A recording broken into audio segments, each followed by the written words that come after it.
themselves however they wanted, and really tie it all back to this larger Barbie moment. And Talani, I think that Amazon's so interesting because you have the larger brand of Amazon, you have your IP, and then you have the talent that you're working with, and many of them have their own brands. Would love to hear how you approach working across those different lanes and how you're working on fan love in today's day and age. Yeah, I think that, more and more people are seeing themselves or things that they we just had that come out, and amazing show based off of a book with a fictional band that we made a real album for and sold, and that was topping the charts, and then the show really took off as well, along with a partnership with Free People that yielded a full 70s style collection. And what it really speaks to is reaching your audience across platforms and really bringing it all back to what our point is having people watch and love and enjoy and really embrace the show, but saying, we see you. There's so many people that identify, like, think of movies like, I don't know, Almost Famous or whatever, with the kind of like wanting to feel and look and listen to so many of those things. And so being able to tap into that very obvious and like where they are too. And so is another lane where brands are really looking to connect with consumers and cut through clutter. And I don't think that a sector has done a better job of that than sports. Initially thought is that much less people would be going to games, the in-home experience would be better. I know you got multiple TVs, you can sit on your couch. And the fact of the matter is that while that is a benefit for some, the fact is that there are still thousands and millions of people who are going to sporting events. They want to connect with other people, other fans. They want to talk trash to their opponents. We're going away. And I think, and more than anything that's true, again, they doubled down. And part of kind of, we get it. Some of you guys want to strive to be in, and we want to support that. But in the meantime, we want you to really work. This is a great brand of football. It's professional football. And so that's what the XFL, the consumer is really our mainstay in the XFL, right? Like, it's an entertainment product. We want to make sure that as we finish this season, that people come back. And the same thing for the sponsors. As much as we can. Derek Jeter's 3,000th home run behind home plate at Yankee Stadium. And just really leans into that. Love to hear you talk a little bit about some of the work you've done specifically in the co-branding and custom collection space. I know Talani was just talking about with Daisy Jones, working with Free People, but would love to hear you talk about what you were able to do at Mattel. Yeah, I think also even related to layered storytelling, right, in terms of how brands show up in terms of passion points for their fans to allow that self-expression. So what we just did last year is Barbie and Beaumont partnered together on a multi-tiered collection and expression of both brands. So we looked at what was iconic about Barbie, the Beaumont team loved, created a really cool collection that definitely expressed what Barbie stood for and also what Beaumont stood for. And we came out with a global capsule collection, about 58 pieces of both apparel, accessories for men and women. We launched 3 digital art pieces to collect. To get older, I think that the oldest Gen Alpha are already reaching the age of 13. Which is amazing and makes you feel terribly old. But would love to hear from some of the different panelists, just thinking about those generational differences and the impacts that has on how brands think about the way that they relate to the consumer, and how that's changed how your brands have thought about that. I can start if it's helpful. So I think a couple of things for us. Obviously, we feel like every generation keeps pushing us to be better product creators, product marketers, and I feel like it started really for Barbie specifically around focusing on empowerment, and this was years ago, so this is still with the other generations, the Gen Z has pushed that, but Barbie's purpose is to inspire the limitless potential in every girl. But a lot of times now what we talk about is that empowerment is almost table stakes, right? That's expected, and so what now is really pushing us forward is really about representation. And so that comes across in terms of what's happening with characters in our content, what's happening with characters in our products. So Monster High, for example, we just relaunched that property last year. We have both animated content and we also have live action content with Nickelodeon. We were nominated for a GLAAD award with our live action. Frankie, one of our characters, is a gender non-binary character that associates with they. We have characters with autism. So we really try and push the boundaries in terms of making sure that everyone feels that they are seen by a brand, and both what shows up from content and product from marketing. And a lot of that comes again from what we know are made up of and how they want to talk and how they want to be spoken to by brands. I'll follow. I think what's interesting is for most of us in this room, like we're the last generation where we can say we were like pre-internet and then post-internet. And I think that really plays a role when you think about how we were used to being marketed to versus now. So I think that the number one thing that whenever I talk to my clients is customer first, consumer first. What is it does that individual want, right? It's not so much that we all think and act and talk the same way, but we have so many different kinds of options now that you have to think that every person is an individual. And that just wasn't the case pre-internet. We just didn't have as much information to really like spark interest in the other areas. And for me, particularly in sports, look at baseball. Like they have a pitch clock now. Like their games are faster. Why? Because they want to get younger. They want to attract younger fans. And younger fans don't care to watch a guy play with his jockstrap, mess with his glove, and then swing it back. But it also gives them more opportunities to engage digital stuff, whether MLB has a great app that they can look at analytics, things like that. That's the reason to speed up the game and give people multiple touch points, which just wasn't the case, pre-internet, so to speak. So for me, whenever I consult some of my clients, I very much try to put them in the headspace of their target audience and say, person A is not the same as B, as C, etc. So you really have to think being as customizable as possible. Yeah, the big buzzword for a long time was authenticity. The work has to be authentic. The messaging has to be authentic. And to piggyback on that, it really becomes about acknowledging and finding multiple entry points, because people are multifaceted, people are multidimensional, people aren't just one thing, and so you can look at affinities and you can look at demographics and you can look at regions and all of those things matter, but also know that the cross section and the Venn diagrams are just getting messier and messier and more blurred, and there's lots of fragmentations. This is me and also me and this is also me and I might be interested in that too soon. And so the ability, to see yourself and to have accessibility more so than authenticity, I think becomes what wins the day. What I love about this younger generation and how they consume content is that they want quality, but they don't want glossy. So the way that we might have been used to it, seeing marketing of things always having to be glossy and perfect, they're not really looking for that.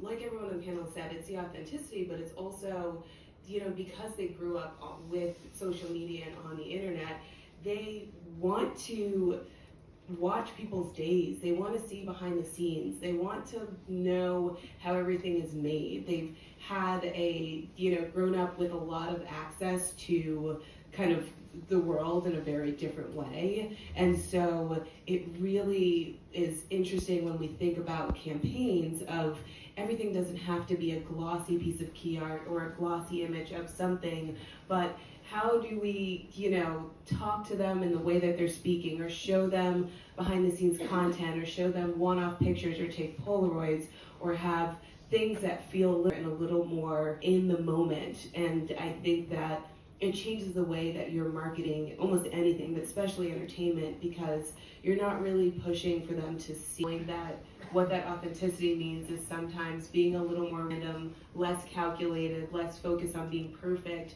and more focused on how can we make this a little bit. So we're talking about some pretty lofty, right, like ideals here, and we're also talking about campaigns that are holistic, often multi-channel. So we'd love to hear each of you talk a little bit about how do you measure success and the impact that you're having when you're navigating in a campaign.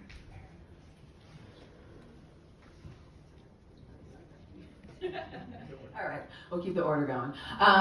For a mix, I would say, in terms of metrics, we are definitely big on impact, and impact means conversation.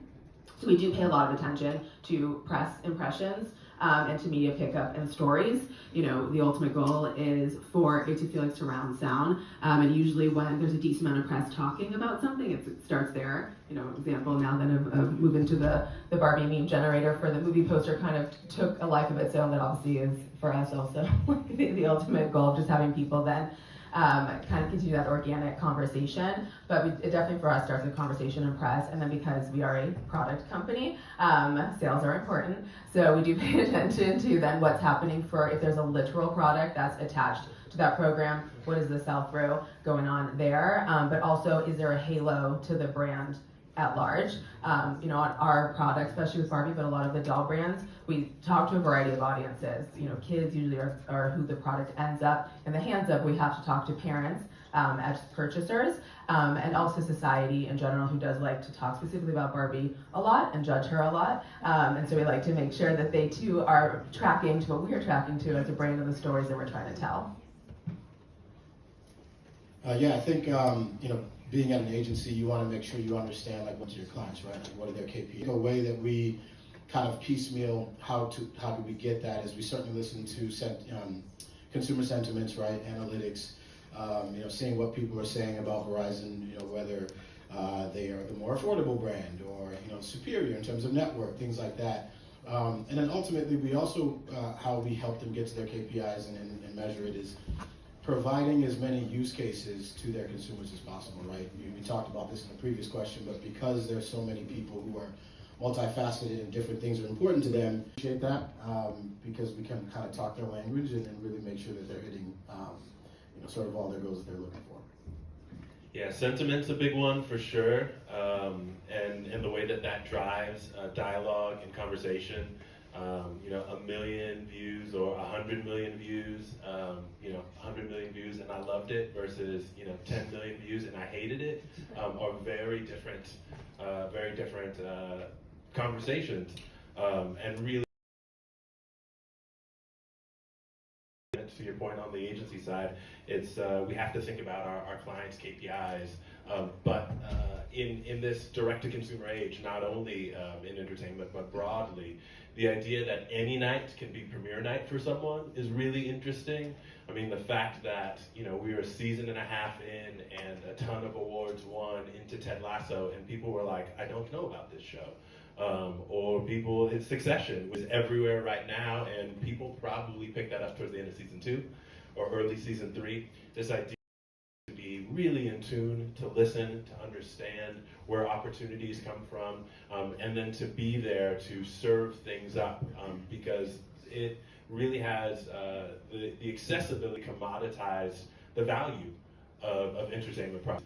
And so you really want to be more cognizant about the long tail and about the ability for people to have peaks over time in different groups, to build and to join. Sure, we're, you know, breaking into the zeitgeist conversations, making sure that, you know, it's really resonating. It's a really, Darnell was saying, it's a very crowded entertainment space. You have so many options and people get these like panic attacks of like, which show do I choose? What app do I go on? And being has that like really gets to a solution for a customer is there's a consumer question of like where to start. And so I think, you know, in terms of goals, it's interesting to think about the ones that aren't attached to all the data. You know, how are people, if someone talks about your brand, what is associated, what there and do this, or I saw that show and it made me feel this, and we're really seeing that across everything in entertainment is that people want to feel seen, as others have said, but also really feel like it's something new, it's something different, something provocative. So I think a lot of what I like to measure through seeing what conversations are and seeing what reactions are is how we're making people feel, because the numbers are always going to be there and we can always measure those. So I think that's important. We have a lot of students and people that are early mid-career here. Would love to hear each of you talk a little bit about what skills make up a good brand marketer, and also what you're looking for when you're hiring. I think that's always an interesting question, because for each of us we have a different role and are at different kinds of companies. Okay, I'll kick us off. Yeah, we hire. There's a few things, but the first is we look for doers. That becomes really, really important. The cell phone changed everything, right? The ability it lowered the barrier of entry. When someone says, like, I want to be an editor, I say, great, like, point me to your YouTube. Like, I want to see the 100 videos you've edited over the last handful of months. And when they say I haven't, I ask why. And that becomes a really important question. The tools are there now. Before, it was real founders who is a few years away from retiring and doesn't need to build a single comp if he ever wanted to. But the one that's hanging up in my daughter's bedroom right now is the brand new one for The Little Mermaid from Disney. And he made that himself because he was like, you know what? I want to throw down on this. I want to still do, even though I'm the ECD here. And so for us, when we think about who we want to hire and be a good entertainment marketer, we want people who are in it on the platforms. We talk a lot about like what platforms do you spend your time on? What campaigns are you inspired by? What things non-entertainment are you interested in on social? We want to make sure people are active as artists or as brand marketers, and we want to make sure that people are doers. I'll start. I think so. When you think about hiring, I think for whatever the company it is that you work for, or I work for, what's on the job description, that's going to be there, right? Like hard work, all of that, that's going to be there. We want the experience. I think for me personally, though, if I'm hiring someone under my team, the biggest thing that resonates with me is authenticity. I know we've all used that word quite a bit, but I think that really matters in the workforce. Very fortunate to grow up in an era where information is at your fingertips, but also gives you the ability to understand that you don't have to be what someone else tells you to be. One of my biggest things is if I connect with a young person on LinkedIn, I don't tell that person like, you should really follow up or anything like that. It's like, do whatever makes you feel good. If you feel like when you were speaking with me, it wasn't a great connection, don't feel like you have to email me and set up coffee and now I'm sitting here talking with you for 20 minutes when neither one of us want to be here. So for me, it's authenticity. Be your best self, be your most authentic self. Don't force it. I cut my teeth in New York City for 10 years, and earlier part of my career, I found myself forcing a lot of relationships, and there was some benefit to that. But as I got older, I realized that I didn't have to do that anymore, and I don't have to really do that now. So to me, that's the biggest thing. Even things to, how you present yourself, right? Like obviously you can tell I have dreadlocks. 10, 15 years ago, that wouldn't have been allowed, and I remember finding myself being really frustrated with that. I'm still a professional, I'm great at what I do. My appearance isn't bad, it's just not something you're used to. And you guys are very fortunate where you live in an era where you can be and look whatever way you want. So for me, when I'm hiring someone, I want to feel that authenticity. I don't want to talk to somebody that's giving me a script. Here's question A and B and O. I hate that. I want to know that I understand who you are as an individual, and that's the best feeling I have on how and who I choose to hire. I'd say really get yourself to the place that you feel that. And the reason is, obviously, for marketing at all, it's super important. But when you're in social, the writing of it means that your finding is really it sounds so memey, but humble, we see a lot today. people are not maybe working as many years to get higher up in positions. And I don't think that's a bad thing. Making those changes quickly and are seeing that success have that humble part because they're willing to put their head down and do the work while staying hungry for the newest ideas, have their finger on the pulse of what's going on, and really being able to both be open to what they don't know and be excited to introduce people to the things that they might have a different kind of insight on because of their age or where they are in their career. And I can close this out with to say I am an Anderson alum, so I've been in the seats that you guys have been. I was a career switcher too. So I was a commercial banker before I came to Anderson, and I got into marketing, and I literally was laser focused to get to marketing, and I was laser focused to work for Barbie to do, and it was where I wanted to be, and so I was going to put in all these conversations. We're doing stuff on the side to show your is looking for those people who are going to show up every day. Our jobs are not easy. Maybe not as sexy stuff, and they're kind of are happy and thriving like that. On that note, I think that closes us out. Thanks everybody.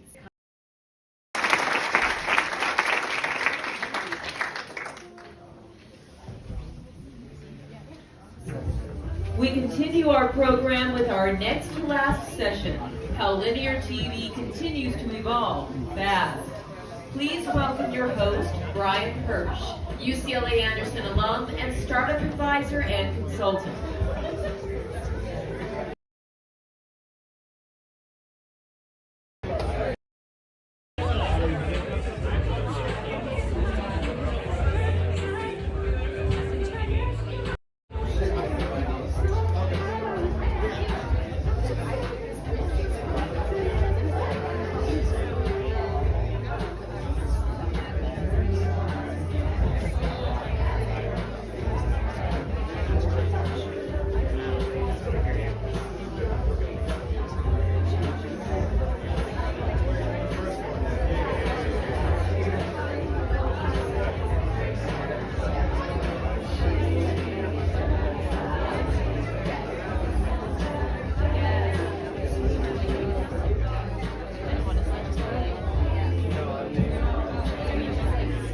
And here's the panel.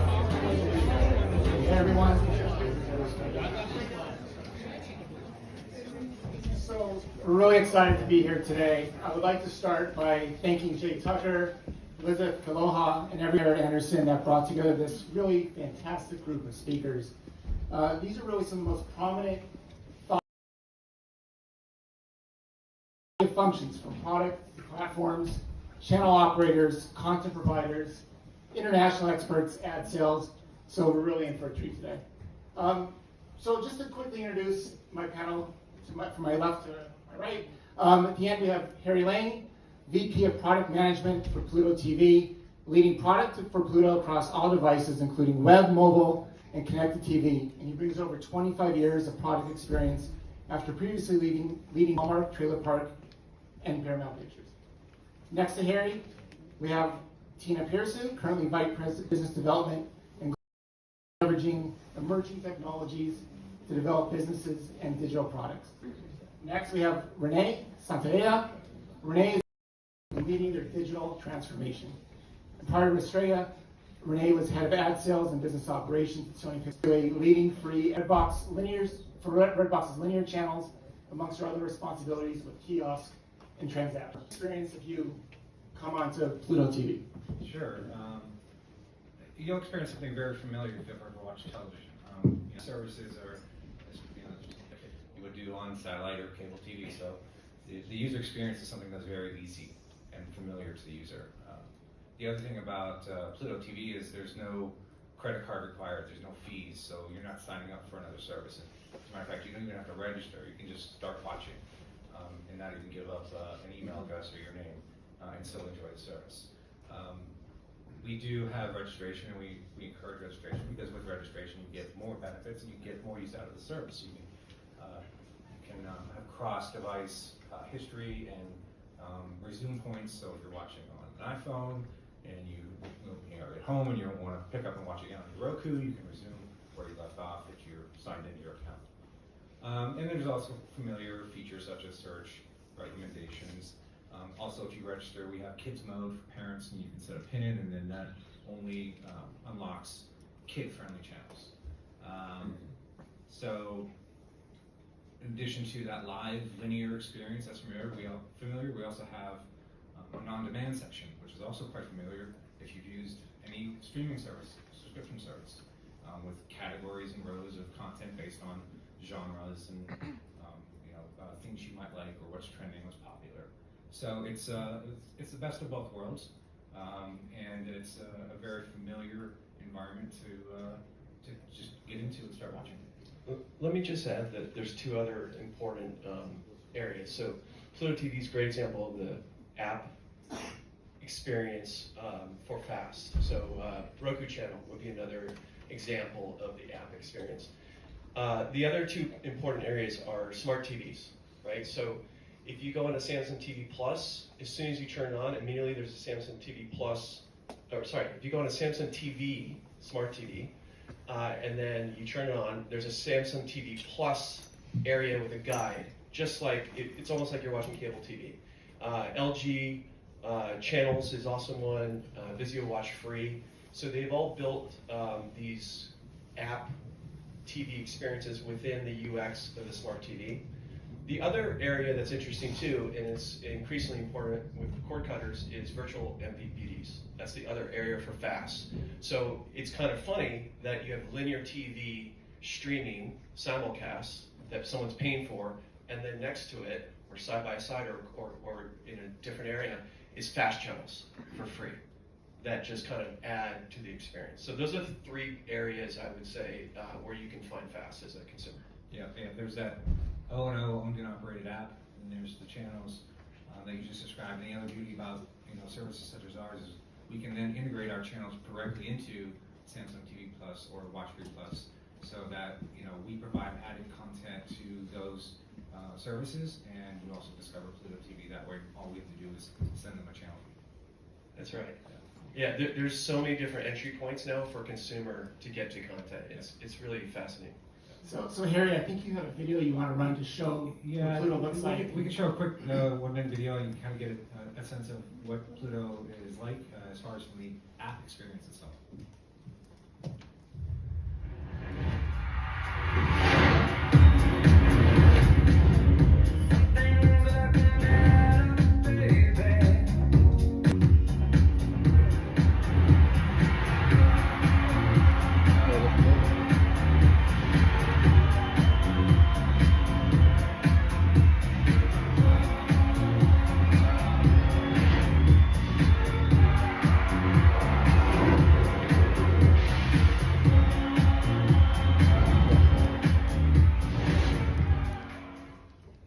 So there you go. It kind of showcases a little bit of the features and had to be a little bit flashy since we're Paramount. So And a great song. Yeah, you want me to take it. Okay. Well, live linear, in the way that we view it in terms of content, is that it is something that is curated to you. It is programmed so that you can enjoy the moment, the time, and it is about time.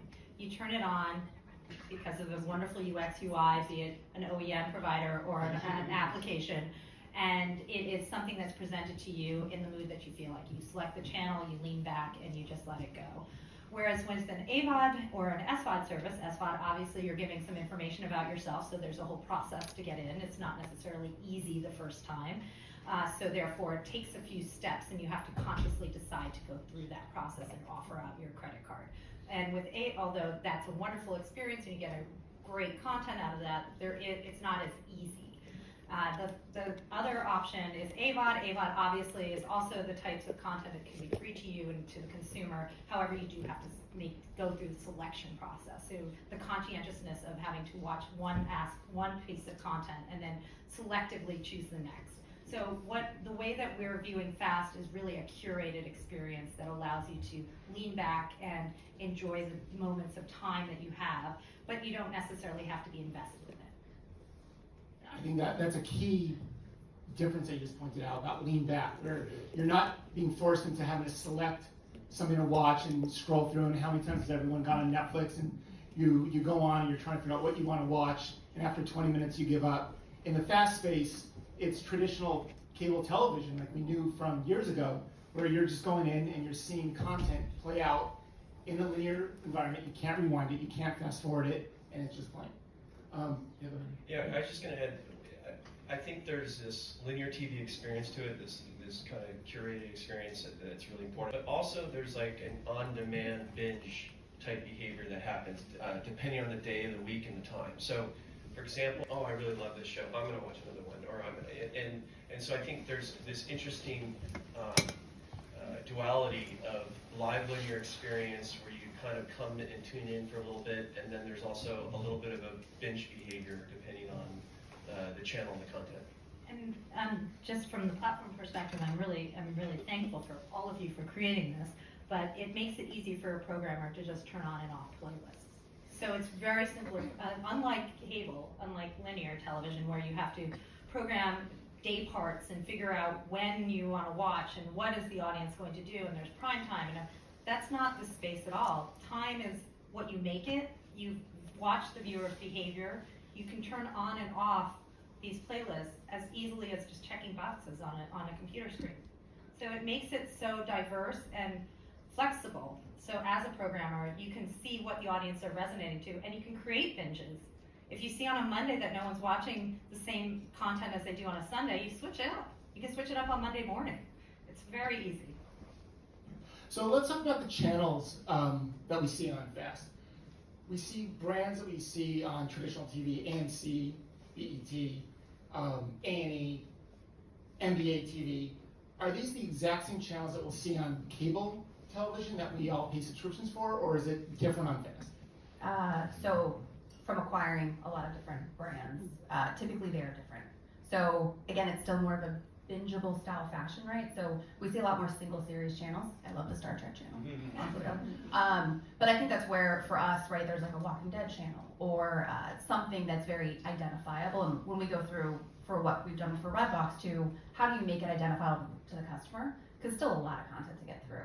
So unlike cable, which was aggregating a channel and then would have movie nights, but they'd also have TV shows and prime time. For us, it was just single series channels that were really identifiable or themes that could be still used, but you knew what you were getting going to the experience. So it's simpler, and again, it's free. So it's easier for the customer to kind of navigate and try things. So Tina, move over to you. So at Sony, you're looking at the fast space as part of an overall connected TV ecosystem of where content's going. So who are some of the partners and players that you want to work with for fast channels coming out of the Sony end?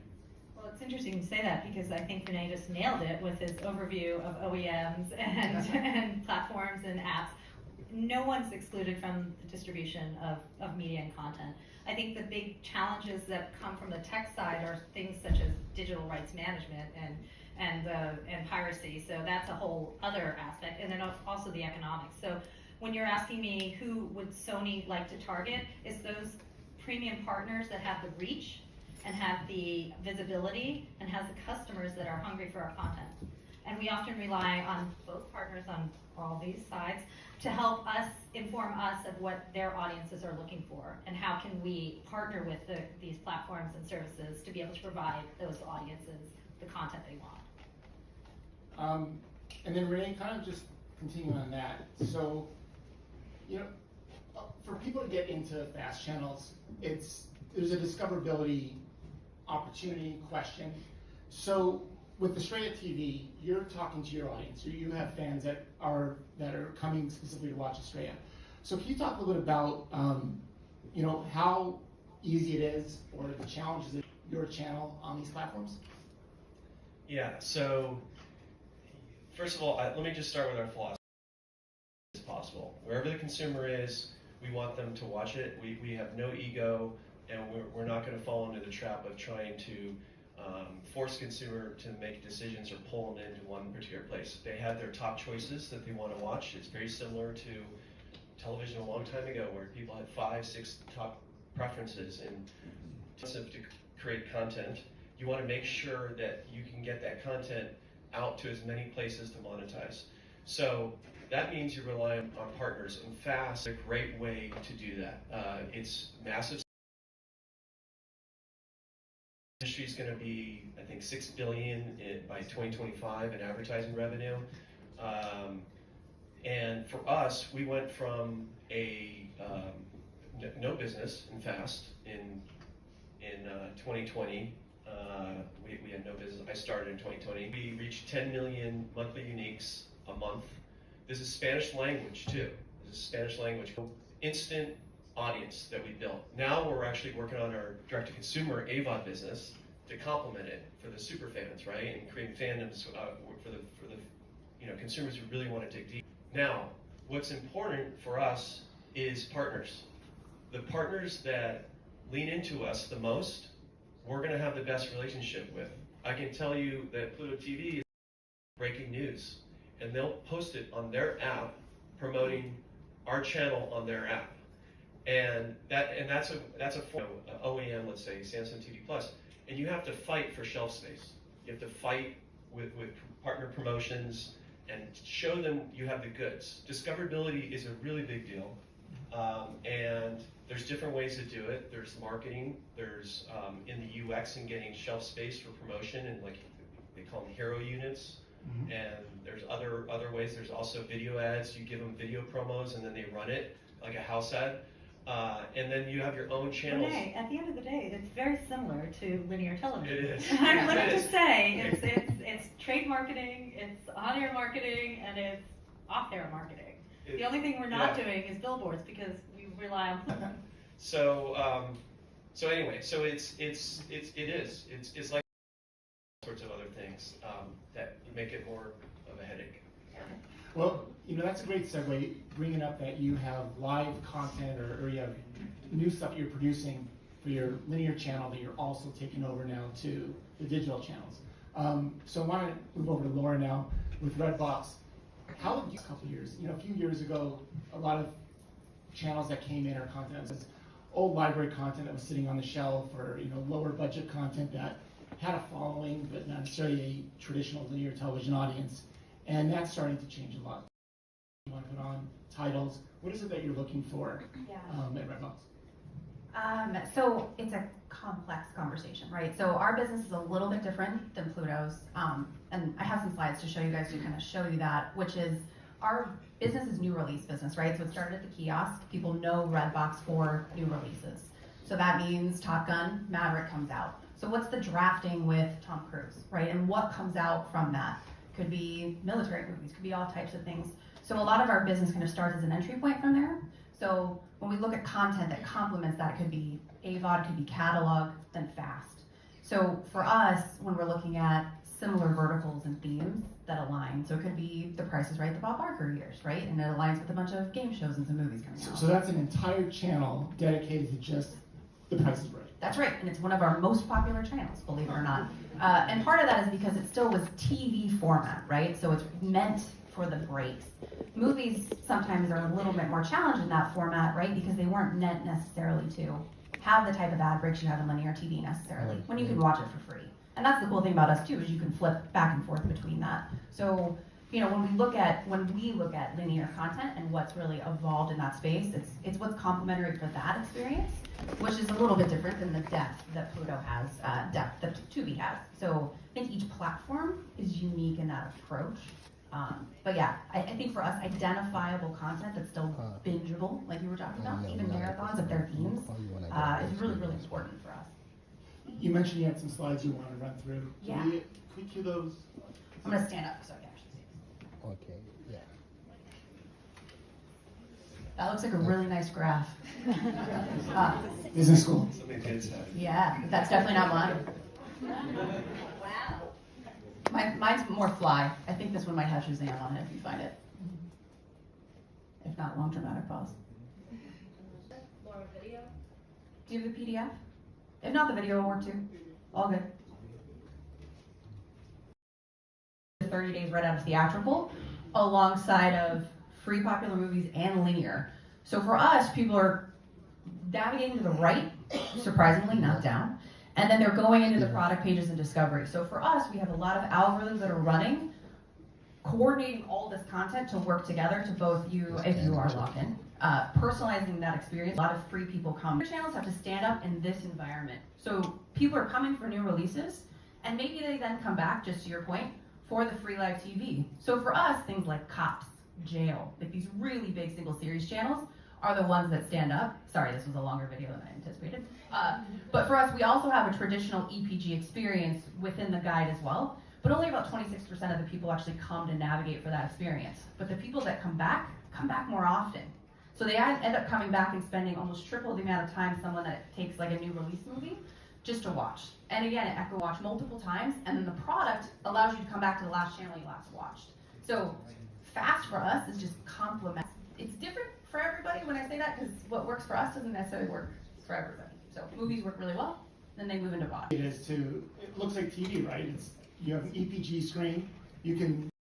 I just wanted to say, speaking to your what works for you may not work for everybody, it's absolutely true. As a publisher in multiple environments with multiple channels, every single one of the platforms has a different behavior, and they have a different value proposition to us. Some are universally the same value, but others have different distinct values depending on, we don't know what audience you're bringing in. We don't know if Samsung has a different buyer than an LG TV, which has a different audience from a Pluto Paramount driven product line. So from a publisher and from a licensor perspective, we see a lot of varied volume platforms. And it's really interesting space to be in because these audiences are net new, but they're all different. And just echoing, the hero spot does matter Yes. a lot. So if you're negotiating a deal, maybe Get you the ask hero. for that.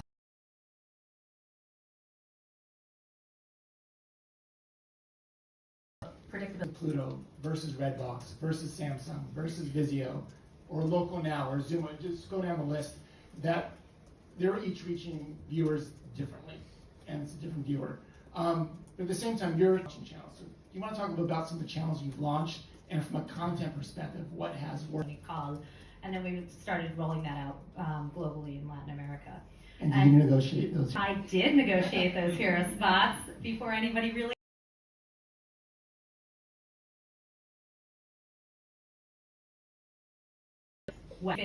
Then when you start getting into more curated genre-based content of interest and audiences that are interested in viewing your content. So you have to be very mindful of who are you exactly trying to program to. And that is, they will come and seek out your content on these platforms. Although you cannot control the demographic that purchases those products, like televisions and such, but we can definitely program according to the audiences where we want to target. So, when it comes to original content, are we seeing more production spend against originals in the fast space? We saw a lot of, we said that Bob Barker, Price is Right, and Baywatch and CSI, but what about originals? Is that coming to fast? And what does the investments look like? You're going to have to talk to Well, so we had an interesting conversation about this preparing for NAB coming up. So we're akinning original content to, you still have to monetize this stuff, right? If you're watching what's happening with all the major studios in the Disney-esque space, they spent a lot essentially jumping over theatrical, right? And they couldn't with COVID, but then these pre-overproduction, right?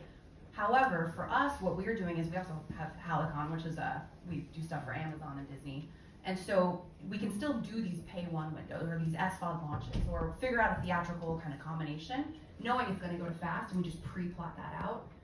But it doesn't necessarily go just to, at least for us, go directly to fast. Different. Yeah, let me just kind of reframe it a little bit. So, like, one of the constraints is the MVPD relationships, right? A lot of these big media companies are getting a fee.